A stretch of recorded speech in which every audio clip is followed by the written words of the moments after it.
This is question number 9 from chapter 1 exam.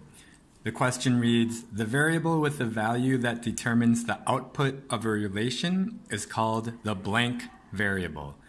The domain contains values of this variable, whereas the range contains the values of the blank variable.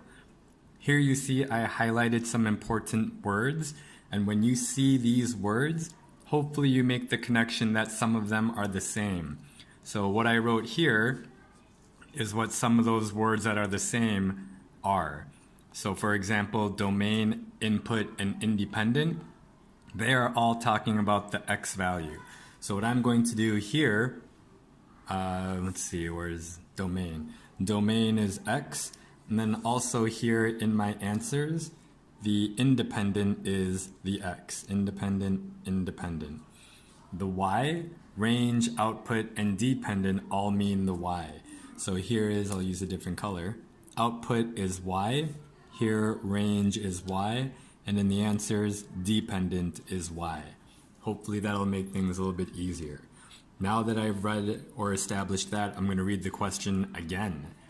The variable with a value that determines the output, or the y, of a relation is called the blank.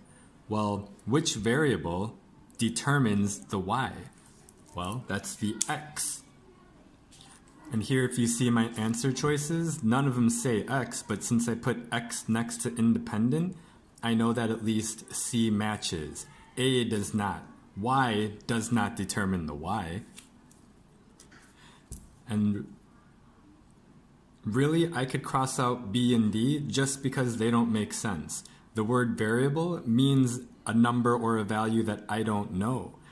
So if this word is unknown, then the sentence wouldn't make sense. The variable with a value that determines the output of a relation is called the unknown variable. It's saying the same thing, even if it was known variable. If it was known, then it wouldn't be a variable.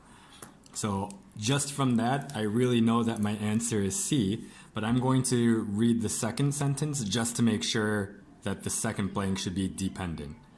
So the second sentence says, the domain contains values of this variable, and this is referring to the x, whereas the range contains the values of the blank variable. And if you remember here, range goes with dependent, and that's what the second blank is, so I know my correct answer is C.